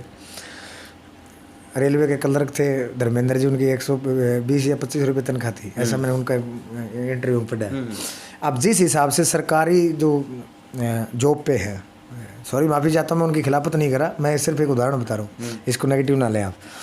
जिस परसेंटेज से, जिस औसतन से सरकारी आदमी की तनख्वाह में बढ़े है, क्या उस परसेंटेज से किसान की खेती का मूल्य बढ़ा है? नहीं बढ़ा हुआ। फिर 1947 के बाद देश आज़ाद हो गया, किसान आज भी गुलाम है। कहाँ आज़ादी महसूस करेगा वो? छोरी छानी हो जानी जब, एक तो आजकल पढ़ी लिखी लड़कियाँ हो गई हैं, छोरियाँ पकड़ कर मैं पुलिस 2 नहीं पाटती। छोरी का तो रिश्ता देख कर आपका छोरी छानी होगा नहीं, देश पानी का भर जाए भाई। और ऊपर से डिमांड है, नौकरी वाला ढूंढ देंगे तो फिर गाड़ी दो। अब उसका कर्जा पढ़ते पढ़ते वो फिर लोग लागले शमशाना गए। तो इस दर्द को बताओ किसने महसूस किया है? इस दर्द को सिर्फ एक कलाकार महसूस करता है। इस दर्द को लेकर लिखेंगे तो आंसू मेरे ख्याल में कागज पे आ जाएंगे जी, ये हकीकत है। और जब कुछ लोग कहते हैं कि आप लोग मतलब कंट्रोवर्सी करते हैं, आप किसान के समर्थन में, तड़का वकील हड़ताल पर बैठ के फिर मामूड़ा मंदिर का घंटा कोई भी आएगा और बजा के चला जाएगा। राजपाल यादव का एक डायलॉग है, कोई भी आएगा और बजा के जाओ। कलाकार हैं तो हमने गुनाह थोड़ी करा, हमने लोगों का मनोरंजन करा है। ज़्यादा ज्ञान दान की बात भी नहीं कर सकते हम, क्योंकि लोग, हाँ सीधी सी बात है, लोग क्या है कि स्वाद खातर सुने भी, ज्ञान मनोरंजन के लिए सुनते हैं भाई। हमको ज्ञान खातर तो फिर बाबे डेरे में जाएंगे, ज्ञान तो बाबे सुना हुआ भाई, हम क्यों सुना हुआ? और हम सुना हो तो सुनते नहीं। अच्छा। हाँ यह बात अलग है कि अगर मान ले रात का प्रोग्राम है, मैं 2-2.5 घंटे की एंट्री होती है, तो मेरा ये खुद का करते हुए बनता है कि मैं 2-2.5 घंटे की एंट्री में 2-4 ऐसी बात बताऊं जो लोगों के ठीक ठाक पल्ले पड़ जाए। निर्या स्वादा तो जिंदगी को उनके टैग कर दी। अच्छा, लोग चाहो सारे। तो हम तो देखे डिप्रेशन में, हल्का सा आप डिप्रेशन में तो आप गाने सुनो। आप लॉन्ग ड्राइव पे जा रहे हो, सफ़र आपका लंबा है तो आप गाने सुनो। आपको नींद नहीं रहे तो आप गाने सुनो। आपका दिमाग पे बर्डन बढ़ रहा है तो आप संगीत सुनो। संगीत तो अचूक दवा है दिमाग की भाई, और हम उस संगीत के पुजारी हैं, उस संगीत से जुड़े हुए बंदे हैं। और उन लोगों ने फिर कोई गाली काटे तो थोड़ा अच्छा थोड़ी लगेगा भाई। तो दर्द होता दिल में जब कोई कमेंट। दर्द तो वो मोदी साहब वाली बात है, हम भी इंसान है भाई, लेकिन फूट नहीं सकते ना। अब मंच के ऊपर गुस्सा नहीं कर सकते, अलाउ नहीं होता। मैं बताऊँ आपने, मंच पे कोई भी तीसरा तेली, कोई भी एनी बॉडी एनलेस, कोई भी बंदा, मतलब कोई अगर बाई चांस सोची मंदी हरकत कर भी देता है तो हमने वो हंस बोल के टालना पड़ेगा। मंच का और गुस्से का तो कोई मेल ही नहीं है, आप अच्छी तरह जानते हो। तो वहाँ ये नहीं है कि मेरा मैंने इतना साल यूँ कर रखा है देखड़ा, वो वहाँ नहीं चलती। वह तो हंस बोल के टाल दो अपने टेम टिपाना। मानते हैं कि पब्लिक यहाँ बढ़ाती है तो नीचे डाल देती है। देखो जब तक अच्छा कराएंगे वह तो सिर्फ मत रखेंगे। अब रही बात अच्छा बुरा, लाभ हानि, ऊंचा नीचा, धरती आकाश, ऋण दुरु धन दुरु, ये तो चलेंगे भाई। कंपेस किस पे चलती है? ऋण दुरु धन दुरु पे चलती है, पता नहीं आपको। अब ये तो जरूरी है, अगर गर्म ठंडा इकट्ठे नहीं होगा तो बल्लभ भी ऑन नहीं होता जी। रामायण में से आप रावण को निकाल दो, गला के बचेगा? रामायण पूरी नहीं होगी। रामायण ही नहीं बचेगी भाई। राम कहाँ लीला दिखाएगा? कौन सी मर्यादा बताएगा? परिवार की, परिवार से अलावा जो सामाजिक मर्यादा उसने बताई है वो रावण की वजह से बताई है। तो ये अच्छे बुरे तो ये आप इतिहास उठा के देख लो। अगर दुर्योधन को हटा दो और महाभारत में से लड़ाई खत्म हो जाएगी। दादा लक्ष्मी ने के गाने में एक दुर्योधन सीना को ने, उसमें इसी बात का था मैंने ना कर दी तो कर दी भाई को नहीं यहाँ था। अब उसमें से आप दुर्योधन को हटा लो या द्रौपदी को निकाल दो, क्या बचेगा? अकेला महाभारत की खत्म हो जाएगी। तो ये तो क्या है, अच्छा बुरा, लाभ हानि, ये सब तो चलता रहता है, इसमें कोई दोहरा ही नहीं है। एक श्रृंगार रस का जैसे मैंने जिक्र कराया, एक सुंदर बहू के ऊपर या सुंदर लड़की के ऊपर गाना लिखते हैं, अगर हम उसको गंडास या पटोला की उपमा देते हैं तो भी वह सुथरी है नहीं? अगर हम उसको फूल जैसी या परी जैसी बताएंगे तो भी वह सुथरी है। फर्क दोनों में कितना है? अगर हम उसको गंडास या पटोला की उपमा देते हैं तो फिर सुंदरता के प्रति हमारे दिल में हवस है। तो ये क्या भाषा है अरण्य? क्या सुनो, इतना फर्क है। अगर हम उसको गंडास पटोला कहते हैं तो सुंदरता के प्रति हमारे दिल में वासना है। और अगर हम उसको फूल जैसे परी जैसी बता रहे हैं तो सुंदरता के प्रति हमारे दिल में प्रेम है। इतना फर्क है। अब पब्लिक इस समझती तो है सारे, लेकिन इसको व्याख्यान नहीं कर सकती क्योंकि वो कलाकार नहीं। वो न्यू कह सकते हैं भाई, यू बढ़िया को नहीं बढ़िया लगे। वो बढ़िया क्यों लगे? क्योंकि वो सुंदरता के प्रति उसने प्रेम था उसके अंदर, इसलिए उसको फूल जैसी या परी। फूल जैसी तो बेटी भी हो सकती है भाई, फूल जैसी तो बेबी भी हो सकती है, परी जैसी गुड़िया नहीं होती। तो परी जैसे किसी और की लड़की भी हो सकती है, इसमें क्या है? सुतरी तो सुतरी कहेंगे नहीं। अब पीछे सुरेंद्र रोमियो का मेरा एक गाना आने वाला है, उसमें सुरेंद्र भाई के साथ जो डिस्कस हुआ, अमित चौधरी वीडियो डायरेक्टर हैं, उनका फ़ोन पे हुआ, नहीं बोले भाई ये राग नहीं चाहिए। तो मैं कहा सोच बताओ किस टाइप की चाहिए? तो उन्होंने कहा कि पानी वाली। मैं कहा नहीं, दयाचंद मानने के साथ मेरे को मत। वो तो महान कवि थे भाई, उनके जैसा हम कैसे लिख देंगे? हाँ, जो पानी वाली में एक बात है कि जो पॉजिटिव श्रृंगार रस, किसी की सुंदरता का पॉजिटिव वर्णन करना है, वो मैं कर दूंगा। तो उन्होंने जो ही मैंने लिख के भेज दी, 10-15 मिनट में मैंने लिख के भेज दी थी, क्योंकि कलम ठाकुर में मेरे थोड़ी फास्ट चल रहा है। तो सुरेंद्र भाई का जो रिप्लाई आया था, बाकमाला रोटियार ने उसका म्यूजिक भी अच्छा करा है। मैं पलक झपकनी भूल गया जो तू नज़र मिला के हंसी, मेरी जान हलक में आली रतन लगी बाज राशि। मेरी जान हलक में आली रतन लगी बाज राशि, तने देख के जलती होंगी स्वर्ग लोक की परियां, क्यों कर मन डाट्या मालिक ने तने बनाती बरिया। तो किसके कर्मा में लिख के भेजिया कटनी लग 84, तू तो जिसके कर्म में उसके तो लाख 84 पा रहे हैं भाई। अब इसका जो सेकंड अंतरा करा है वो और भी पॉजिटिव करा है, तेरे माथे पहला चंदन टीका, तेरी आरती तारूं, हाथ मिलाऊं, करूं नमस्ते, तेरा सिर पूछ करूं। तो ये कब तक आएगा? ये बहुत ही जल्दी तैयार कर देंगे इसको। तने देख के न्यू लागे लिए देखिए कब बकासी। मैं न्यू सोचू था मर जाने कोई इतनी सुथरी भी होया करे, तू उसता आगे पार लिकट की जो कलम कभी हिट होया करे। कई बार हम सोच के लिख देते हैं कि कोई इतनी सुंदर भी हो सकती है, चाहे प्रैक्टिकल ना हो, कल्पना कर देते आप जी। तो राम मेरे मेला सांस बोल गया, थोड़ी कर दे ढीली फांसी। तो देखो, एक सुंदर को सुंदर बताना, फूल को फूल बताने में बुरा ही क्या, ये बताइए आप। इसमें भी आप नेगेटिव लो, वो तो किसी की बहू है, वो तो किसी की लड़की, आप उस पर कैसे लिख सकते हो? तो मारली बहू पर मामी लिखे जाओ तो वो लोग सुनेंगे नहीं सारे। वो तो हर बार नया विजन लेके आना पड़ेगा ना सुंदरता का भी। जितने जैसे भाभी लाड़ राजा गाना था जी, उसमें क्या था, वो गाना क्यों चला? हर आदमी यही चाहता है कि घना लोग इज्जत कर ले, बार 5 मन समराम में ठीक हो, यही तो चाहता है। बिल्कुल जायज़ है। बस वो लोगों का भावना थी, मैंने लोगों की भावना लिख दी। हालांकि उस गाने में आप पूरा गौर से करोगे तो दूसरे अंतरे में तो मैंने यार दोस्तों की स्थिति, मतलब पार्टी सार्टी का फिल्मा रखा, जिक्र भी कर रखा है, बाकी भाभी का जिक्र नहीं कर रखा उसमें कहीं भी। घना बड़ा सौदा ना होता, ठगड़ा कोर चोरा का वो असली मानस होया कर। लोग इज्जत क्यों करेगी? जब उसके लायक हो गया, और उसके लायक आप कैसे हो सकते हो, वो वर्णन करा हमने, तब जाके वह इज्जत करेगी, तब जाके मानसमदारी राम में बैठेगी। तो इसको आप थोड़ा डीपली जाओगे तो बात तो घनी करी है यार, सिर पर कटी पाओ तो पत्थर ही चला है। अब उसमें भी कंट्रोवर्सी ढूंढ लो, ये क्या मतलब है? उसमें शिवानी जी मेरे अपोजिट है, शिवानी राघव जी। तो उसको एक दिन बादलगढ़ शूट पे थी, बोले ये क्या मतलब है कि आप दूध लेके आई, फिर वो उसमें सीन है ना कि मैं दोस्तों के साथ करता हूँ जाके। बोले ये कोई घरवाली ऐसा भेजती है? बोला अगले की समझ बूझ देखना है एक दूसरे की। अब रोज तो पी के पैरडी गागा होगा तो वह भी अलाउ नहीं करेगी। अब कदे बाना ठाना हो गया यार दोस्तों भी, आज थोड़ा एंजॉय कर ले तो चलो कर लो जी, कोई बात नहीं। डांटी तो वह भी नहीं लाती ना, वो भी तो समझती इन चीज़ों को कि 4 दीवारी के अंदर से घर नहीं चलता। अब बॉम्बे मेरा प्रोग्राम था, उस वक्त मैंने गाना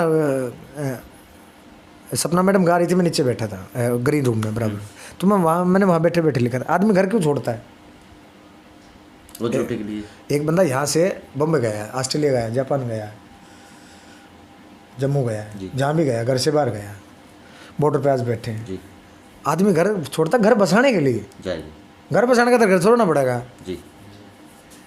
कि मैं घर छोड़ के आ गया, घर बसाने के चक्कर में आड़ा पिज्जा बर्गर डोसा मिला पर कदे घी गले ना शक्कर में, उस शहर में आ बैठे रह जड़ा होती कदे रात नहीं, कहते बॉम्बे शहर कभी सोता नहीं है, रात को ज़्यादा जाम रहता दिन से, कि उस शहर में आ बैठे जड़ा होती कदे रात नहीं, मेरे इस बम्बई वाली चक्का चौंध में मेरे गाँव वाली बात नहीं।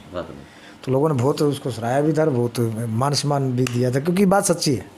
जय तो लगभग हर मुद्दे पे आप ये मैटर नहीं है कि किसान है, अब फौज के ऊपर जैसे कुछ जो अच्छे बुरे वाले आ जाते हैं, जैसे गाने गलत लिख रहे हैं, आप भी पूछोगे ये बातें।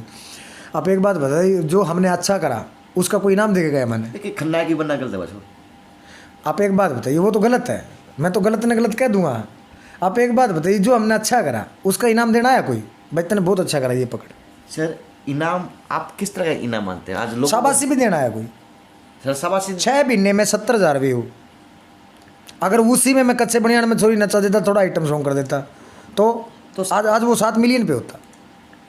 अमर भाई लोगों ने इंटरटेनमेंट चाहिए सर, ज्ञान नहीं चाहिए। हरियाणा की धरती है, यहाँ ज्ञान ले लिया एक बार भगवान कृष्ण से गीता में। आपने तो सर समझौता किया हो ना, फिर एक बार ज्ञान ले लिया ना भगवान कृष्ण से, गीता से तो बड़ा ज्ञान ही नहीं है, वो ले रखा हरियाणा वालों ने। भैया ज्ञान नहीं चाहिए यार। फिर समझौता आपने किया हुआ है सर? कहाँ किया समझौता? बताओ। ये आपने शहीद की सुहागन गाना देखा मेरा? सर मैंने देखा गाना आपका। नहीं देखा आपने? लेकिन सर रियलिटी में मेरी बात नहीं देखा लेकिन आपने। सर आप मेरी बात तो सुनिए। लेकिन सर आज की डिमांड तो यही ना, फिर नंगापन चाहिए ना लोगों को। तो नहीं, एक बात बताइए, आप यहाँ आए हो तो आप वही खाओगे वही पियोगे जो हम आपके सामने पेश करेंगे, मानते हो? लेकिन अब एक बात बताइए, अगर हम तो प्योर तौर पे वेजिटेरियन हैं और आप नॉन वेज मांगोगे तो नहीं मिलेगा ना आपको।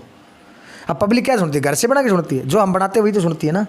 अब ये तो हमारी जिम्मेवारी है कि हम अच्छा बना रहे हैं कि बुरा बना रहे हैं, इसकी पूरी जिम्मेवारी मैं लेता हूँ। जो गलत है वो गलत है भाई। मानते हैं सर आप, गलत तो गलत है और सही को सही है। हाँ। लेकिन दूसरा ये कलाकार करते क्यों, आप समझे नहीं? लोगों ने स्वाद लेने थे, मतलब ज्ञान थे मतलब नहीं है भाई।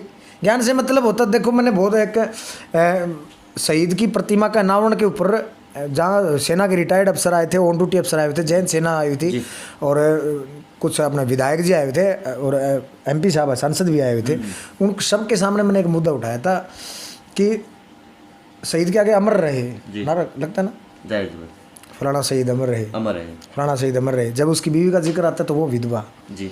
तो मैंने वहाँ मंच से एक आवाज़, मतलब छोटा सा मेरा सवाल करा था, मैं जिसकी मांग का सिंदूर का नाम अमर है, वो विधवा कैसे भी? वो तो सदा सुहागन होगी। तो इस बात को जो पब्लिक ने रिस्पांस दिया, जो मंच के माध्यम से जो रिस्पांस आया बड़े अधिकारियों का और बड़े नेताओं का, और उसके बाद जब मेरे बाद में, जब भी मैं और KD भाई दोनों गए हुए थे, मेरे बाद जितने भी मंचासीन लोग थे और उन्होंने जो बोला, तो उनकी स्पीच की शुरुआत ही शहीद की सुहागन से हुई। तो KD भाई ने कहा कि इसका रिस्पॉन्स अच्छा है, आप इसको रिकॉर्ड कर दो जी, इसी थीम को जी। मैं कहा ठीक है कर देते हैं। विनू भाई से वो रिकॉर्ड करवाया, नवनीत ने उसकी डायरेक्शन पे आया, रितु और JD बल्लू, मनोज था और बबली सांगवान थी उसमें। तो लाडवा गांव है जहाँ लाडवा कुशल में बड़ा शूट था, वहाँ एक सेठ जी की हवेली है, उसमें शूट करा था हमने। तो रितु मतलब कलाकारों को उस करेक्टर में से निकालना हमारे लिए बड़ी महाभारत हो गई थी, इतना था वो सीरियस, जबकि नहीं आया रिजल्ट, लेकिन लोगों ने नहीं सुना। अब आप एक बात बताइए, दोबारा मैं गाना करूँगा तो मैं शहीद की सुहागन की तरह क्यों सोचूंगा? लोग विधवा माने तो मन्ने मान लेने चाहिए ना, मैं क्यों सुहागन बता रहा हूँ उसको? लेकिन सर तेरी नचाई नाचूं, बोड़ा बह गया गंगा में, क्या मानते हैं कि उन गानों को ये गाना टक्कर क्यों नहीं दे पाया? टक्कर कोई भी गाना मैं बताऊँ, हर बार नई थीम लेके आते हैं भाई। अच्छा, एक्सपेरिमेंट का कीड़ा है शुरू से। जिस टाइम मैंने हरियाणा की मार्केट में एंट्री करी या पंजाब राजस्थान से जो स्टार्ट करी, उस टाइम क्या था यहाँ पे? आप एक तो अगर किसी कलाकार का आप इंटरव्यू लेते हो तो आप पूरी की पूरी जो हरियाणा की म्यूजिक लाइन है, सॉन्ग से लेकर के ही राम मेला तक, आपने सारी रिसर्च करनी चाहिए, ताकि आप थोड़ा खुल के सवाल पूछ लो सामने वाले से। या क्या था, या था पंजाब कमाता था और हरियाणा खाता था।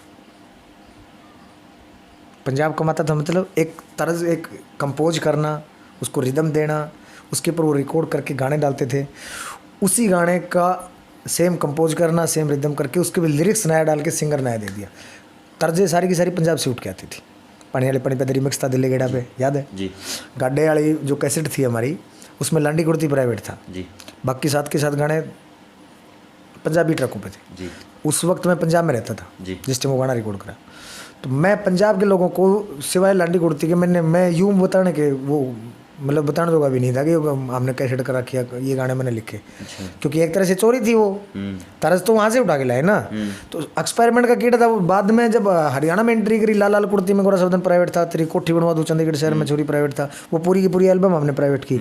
डोल कुएं में लटके फोक गाना रिमिक्स करने की हमने कोशिश करी। वही हो सकता है फोक से ही कल्चर का पता लगता है। अब राजस्थान का फोक अलग है, धमाले वगैरह चलेंगे वहाँ पे।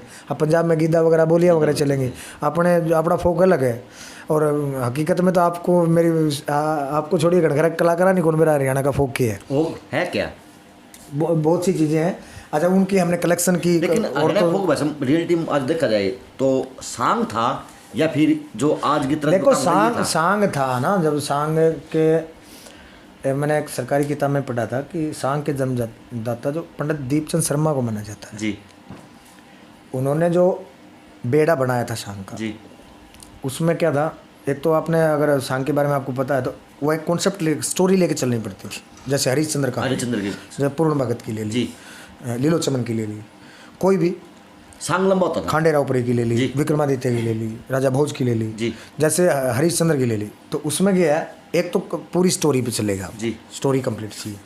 दूसरी बात उसमें कविता होती थी, जी। गाने लिखने पड़ते थे उसके ऊपर, उसमें गायन भी होता था, जी, उसमें लोगों को हंसाने के लिए एक कॉमेडियन रखा जाता था, जी, एंटरटेनमेंट के लिए लड़के लड़कियों की कुर्ते पहन के डांस करते थे, जी, वाद्य यंत्र भी होते थे, एक्टिंग भी होती थी। हर अलग अलग लोगों को, अलग अलग आर्टिस्टों को अलग अलग करेक्टर दिए जाते थे। तने हरिश्चंद्र बनना है, तने तारावती बनना है, तने रोहतास का रोल करना है, तने मालन का रोल करना है। वो अपने आप में अगर आप सही मायने में देखोगे तो सांग अपने आप में एक परिपूर्ण कला मंच था, जी, जिसमें एक्टिंग भी थी, जिसमें गायन भी था, जिसमें काव्य भी था, जिसमें वाद्य भी था, और जिसमें डांस भी था, जिसमें कॉमेडी भी थी। और वो एक उस वक्त इतने अपना यंत्र भी ज़्यादा नहीं थे, अपना सारे वो सीधा बिना माइक मुइक के वो गाते तो थे। यही हो ना हरियाणा का तो। हाँ हाँ, फोक ये हरियाणवी कल्चर की जड़ है जिसको कहते मानते हैं ना आप? और जो नगाड़े हाँ जी। पंजाब की आप बराबरी उस सांग से किस तरह से कर सकते हैं? नहीं, पंजाब की आगे थे बराबर ना। देखिए, आप एक बात नहीं समझे मेरी। आप जब एक परिपूर्ण कला मंच था, आप एक खाड़ा बता दो हरियाणा के सांग को छोड़ के, जी, हरियाणा के सांग को छोड़ के पूरी ऑल ओवर इंडिया के किसी भी स्टेट का एक खाड़ा बता दो जो परिपूर्ण कला मंच कहलाता हो, सिवाय सांग को सर छोड़ कोई है ही नहीं। जो सांग था उसके परिपूर्ण तो था ही सर वो अपने आप में। और हरियाणा की परिपूर्ण कला मंच मैंने क्यों कहा उसको? देखिए आप, जैसे थिएटर होता है, जी, थिएटर में एक्टिंग करेंगे, आप कॉन्सेप्ट दे दिया जाएगा, आपको अलग अलग करेक्टर करके आपको किया जाता है, ठीक है। उसमें करेक्टर भी करने हैं, एक्टिंग करनी है, अलग अलग करेक्टर करने हैं, प्लस में गाना भी है, वाद्य भी है, क्या यंत्र भी बजा, आप म्यूजिशियन भी आपके साथ सपोर्ट करेंगे, उसके अंदर कॉमेडी भी है, उसके अंदर डांस भी है, सब कुछ तो था। परिपूर्ण कला मंच बोला मैंने। तो वही ना। और एक बात बताइए, पूरे आप पंजाब को छोड़िए, पूरे के पूरे 28 स्टेट में कहीं से भी है, आप ये बता दिए कि उस स्टेट का मंच परिपूर्ण कला मंच है। उसके बाद जब घड़ा बेंजू आया नहीं, तो वो एक सॉफ्ट तरीका था, जी, ठीक है। और उनका तो जो अपना वाद्य यंत्र थे जो बजाया करते, अपना नगाड़ा, हारमोनियम, सारंगी वगैरह, तो बाद में घड़ा बंजू आने से वो थोड़ा सा सांग की जो इमेज थी वो कम हो गया, निखर के कम हो गया, वो सांग कम हो गया। घड़ा बेंजू के बाद सांग कम हो गया, क्या लोगों ने एंटरटेनमेंट चाहिए, वो मटके बेंजू से स्टार्ट हो गया। अच्छा, उसके बाद जब कंपटीशन स्टार्ट हुआ, एक दूसरे का रंग काट करना, फिर वो कंपटीशन फिर फूटता पे भी उतर आया था, एक बहुत बड़ा लंबा पीरियड रहा है वो। हाँ, उसके बाद फिर अपना जान बांगरो जो आनंद पांचल का गाना था 2003-04 में, वो इससे पहले भी एल्बम तो बहुत बढ़िया, अरविंदर मलिक जी ने बहुत पंजाब के, सॉरी अपने बॉलीवुड के कलाकारों से गाने गवाए हैं। गिट पिट एल्बम आई थी, रामेर जी ने उसके गाने लिखे थे, और कुछ पूर्णिमा ने उसके गाने गाए जो बॉलीवुड सिंगर है, आदित्य नारायण ने उसके गाने गाए जो उदित नारायण का लड़का है, सुरेश वाडेकर जी ने भी उनके गाने गाए, तो मतलब शान ने भी गाए थे। तो बॉलीवुड के सिंगर से लेकर के वो अरविंदर मलिक जी ने बहुत एक्सपेरिमेंट करे हैं, और बहुत कुछ हरियाणा को दिया भी उन्होंने। लेकिन जो जान बांगरो जब आया वो डीजे पे स्टार्ट हो गया, वो टर्निंग पॉइंट हो गया, पब्लिक में पकड़ हो गई उन चीज़ों की। उसके बाद पॉप लाइन स्टार्ट होगी तो थोड़ा घड़ा बंजू की ऑडियंस कम होगी, आगे नए बच्चे नए एक्सपेरिमेंट करके आएंगे तो मारला सिस्टम डाल, ये तो परिवर्तन है भाई। लेकिन फिर भी आज हरियाणा पंजाब की तर्ज पर क्यों नहीं चल पा रहा? पंजाब की तर्ज पे हरियाणा नहीं चल पा रहा, उसका एक बहुत बड़ा रीज़न है। मैंने थोड़ी देर पहले बताया, यहाँ स्वादु ज़्यादा है जी, इन्हें कला के महत्व को नहीं समझते लोग। दूसरी बात क्या है, 1 नवंबर 1966 को हरियाणा अलग कराया, अलग की बात, उससे पहले हम पंजाबी थे जी, क्योंकि वो पंजाबी था, हमारा जिला भी हिसार था, भिवानी तो बाद में पढ़ाया। मेरे पापा जब फौज में थे तो उसी टाइम जिला हिसार लगा था हमारा, क्योंकि वो पंजाब के हिस्से थे। और जो पंजाब आपने अगर थोड़ा सा सर्च करा है, अगर नहीं करा मेरे को पता नहीं, चल मैं बता देता हूँ जितना मैंने सर्च करा है। जो हरियाणा तोड़ा गया था नहीं पंजाब से अलग करके, वो भौगोलिक तौर पे पिछड़ा हुआ क्षेत्र था। जी 5 नदियाँ वहाँ, टिब्बे यहाँ। जी। अब हिसार की, भिवाड़ी की, महेंद्रगढ़, नारनौल की बहुत बड़ी बेल्ट है दक्षिणी हरियाणा, रोहितले, टिब्बा का पर है। 5 नदियाँ वहाँ। एक नदी का एग्रीमेंट था उड़न पानी का, वो आज तक नहीं आया। भौगोलिक तौर पे पिछड़ा हुआ था उनकी अपेक्षा। एक तो टिब्बे पाती आगे नदी, उनके पाती आगे, तो वह ठीक थे अपना नाम। दूसरा राजनीतिक तौर पे पिछड़ा हुआ था। इस बेल्ट का एक भी मंत्री पंजाब का मुख्यमंत्री पद का दावेदार नहीं था। जी। तीसरा, हम आर्थिक तौर पे पिछड़े हुए थे। जी। मेरे भी याद हमें कच्चे मकान तो भाई जी। या कच्चे मकान होना, पैसे वैसे की भी थी, नाज पानी का भी टोटा था। हमारी बेल्ट में तो बहुत ही ज़्यादा था क्योंकि सारा वीराना एरिया था। जी। तो भौगोलिक तौर पे पिछड़ा हुआ, राजनीतिक तौर पे पिछड़ा हुआ और आर्थिक तौर पे पिछड़ा हुआ। और तीसरा जो सबसे मेन विजन था कि वो सांस्कृतिक तौर पे पिछड़ा हुआ था। जी। हमारा संस्कृति के नाम से एक सांग था हमारे द्वारा। जी। ठीक है। वो पंजाब गया है, सरदार सिख कौम की एक खास बात रही है। जी। उनका बड़ा फैन रहा हूँ मैं सिख कौम का, और पंजाब में रहे भी है और उनको पढ़ा भी है। आप अगर कभी अपना सरवण मंदिर श्री अकाल तख्त जाने का सूद बैठ जाए आपका, तो उत्तरी गेट पे एक अजायब घर है, वहाँ देखना उनकी कुर्बानियाँ। आज हम सेफ हैं तो उनमें सिखों का बहुत बड़ा हाथ है। उनकी जनसंख्या कितनी है? 2-2.5-3 करोड़ रुपये, 2-2.5-3 करोड़ होगी टोटल जनसंख्या सिखों की। उसके बावजूद पूरी दुनिया को ये बता रखा कि हम धरती पे हैं, बता रखा नहीं। वो जहाँ भी जाते हैं उसी परिवेश में ढल जाते हैं, वक्त के अनुसार अपने आप को बदलने में, ये उनके ब्लड में है।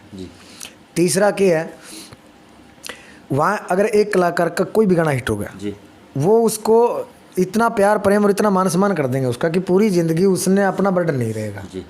वो अच्छी गाड़ी, अच्छी कोठी और अच्छा उसका बैंक बैलेंस वो पंजाब के लोग बना देते हैं। यहाँ 50 गाने हिट दे के भी क्या उड़े बैठे हो ना गाने पर। ये फ़र्क है। वहाँ मोस्टली जो किसानों के समर्थन में आज किसान वो बैठे हैं, उनका 2 रीज़न है। एक तो ये जो धरना चल रहा है वो सेंटर के खिलाफ है और पंजाब में सरकार उनकी एंटी है। एक तो सरकार सपोर्ट में है उनके, दूसरा किसान खुद कलाकारों को बहुत बड़ी सपोर्ट है, उनकी रीढ़ की हड्डी है। वहाँ कोई भी फंक्शन होता है वो बाहर से बुलाने के बजाय, मतलब कोई भी ब्याह शादी है, अब छोटा बजट लाएगा एक जमींदार आदमी, किसान आदमी है, वो बड़ा 20-30 लाख रुपए नहीं लगा सकता, वो 5-7 लाख लगाएगा तो भी उसको 5-10% वो अलग से निकाल के कलाकार का खाड़ा जरूर लगता है वहाँ पे, पता है आपको। अब जिसने बजट थोड़ा बड़ा लाना है वो मेहमान को, गुरदास मान जी को, निंजा को बुला लेंगे, कन्वर साहब को बुला लेंगे। और जिसने थोड़ा और बड़ा बुलाना तो वो पंजाब, वो बॉलीवुड से भी बुलाएंगे तो पंजाब के बंदे नहीं बुलाएंगे। अपने यहाँ क्या होता है, यहाँ अगर किसी ने 10-12 लाख रुपए देने तो बब्बू मान ने दे देगा, वो कैडी को देता।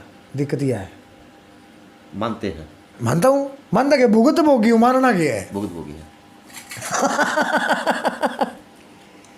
तो हमने बात की हरियाणा की आन और बान और शान से रामवर महिला के रूप में, और उन्होंने बड़े साफ शब्दों, सटीक शब्दों में बताया कि ना ही तो मैं पॉलिटिकल हूँ, ना ही मैं कोई ज़्यादा बड़ा किसी का अपने आप को मानता हूँ। मैं तो एक किसान का बेटा हूँ, किसान के लिए रहता हूँ, किसान के लिए जो भी आवाज़ होगी वो टाइम टाइम पर उठाते रहेंगे। और आने वाले वक्त में रामवर महिला कोई और कोरोना काल के बाद कोई ऐसा बम फोड़ेंगे कि तहलका मचाने की तैयारी कर रहा हरियाणा फिल्म इंडस्ट्री, क्योंकि देखने जा रहा जितने दिन बैकफुट में, जब बैक में रह के काम किया, उतने ही एक कोई तगड़ा मिसाइल के रूप में अब हरियाणा वासियों को नई चीज़ देने का काम रामवर महिला आने वाले वक्त में कर सकते हैं। सर वो डेट क्या होगी उसकी? सर अभी पता कि नौरते चल रहे थे ना, तो अमृत भाई की लिपसिंग करनी थी, तो वो नौरतों में थे, अखंड जोत पे थे वो। तो अब बस जो शूटिंग पार्ट है उसका स्टोरी पार्ट है वो तो कंप्लीट कर लिया हमने, उसकी लिपसिंग बाकी है। जब भी अमित भाई डेट देते हैं उसके बाद फाइनल कर लेते हैं। 2020 में आएगा, 21 में आएगा? इसी में आ जाएगा, एंडिंग में। तो दिसंबर तक एक नया मिसाइल फूटने को तैयार है हरियाणा की फिल्म इंडस्ट्री के अंदर रामवर महिला के रूप में। देखते हैं आने वाले वक्त में। जैन सिंह से अजय नायक राहुल की खास रिपोर्ट, गाँव गारनपुरा खुर्द। बस अब एक लोगों की बड़ी दिलचस्पी है कि आपका एड्रेस क्या है? चलो एड्रेस तो देखो, मैं बताऊँ अपने, मेरे पास छुपाने के लिए कुछ नहीं है, मेरी ज़िंदगी है खुली किताब की तरह। मेरा गांव है गारनपुरा खुर्द, तहसील मेरी तोशाम, ज़िला है मेरा भिवाड़ी। मातराम फौजी का लड़का बेटा हूँ। मंदिर के दरबार, बालाजी मंदिर के दरबार वही घर है। और भी बताऊँगे? आपका पिन कोड बता दीजिए प्लीज़। 127040। चलो जी। कोई भी दर्शक, क्यों काफ़ी कमेंटों में हमें कमेंट आते हैं कि रामवर महिला जी का फ़ोन नंबर दे दो, रामवर महिला जी का पता बता दे। तो आज रामवर महिला जी ने ही खुद बताया कि वो गारनपुरा गांव से हैं। तहसील इनकी तोसाम है और ज़िला इनका भिवानी लगता है। और पिताजी का नाम श्री मातूराम फौजी। सिर्फ मातूराम फौजी। माता जी की माता के मंदिर पर गली है, उसके पास इनका मकान है। जो भाई भी कुछ मिलना चाहता हो या कुछ भेजना चाहता हो अपने चहीते के लिए, तो वो इस पते पर भेज सकता है। जैन सिनों से अजय नायक राहुल की एक खास रिपोर्ट गाँव गानपुर।